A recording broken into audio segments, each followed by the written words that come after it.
one of the worst losses I think many Falcons fans have experienced really since this team was a playoff team back in 2018. During this stretch of playoffless football, this is maybe one that stings the most, not just because of the way that you lost it, but because of what it means basically for this organization, at least what it feels like it means for this organization going forward. The Miami Dolphins were 1-6 coming into this game with the league's worst rushing defense.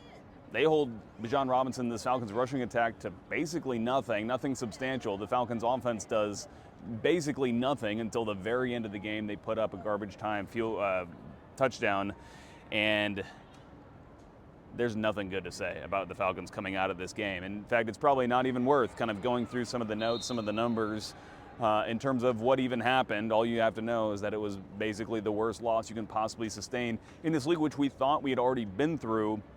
As Falcons fans already had to go through the 30-0 result against the Carolina Panthers earlier this year, a loss that at the time Raheem Morris called a historic loss for the organization, losing in that fashion against Carolina, even though this one was only a 24-point loss instead of a 30-point loss.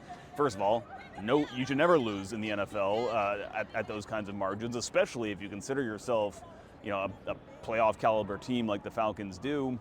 And this one happened at home. There was just really no reason for this to happen. You're coming off of a loss. You feel like you should be, motivated by that to kind of get back on track, to give yourself a winning record at 4-3, which the team would have had they, gotten the win here today. And instead, it's all reversed. It's all bad. There's nothing good coming out of this game on the defensive side of the football, on the offensive side of the football especially.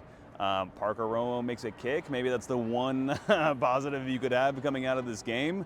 There was no real juice in the stadium. This is since I've been covering the team in 2022, feels like this tends to happen around this time of year for the Falcons when they're playing in Mercedes-Benz Stadium, where you get into mid-October, early November, and you just hit these lulls where you have these games where the players have to bring it themselves, because it's just not going to come from the atmosphere, and the players also don't bring it. They're not consistent enough as players, and the staff is not coaching them up well enough.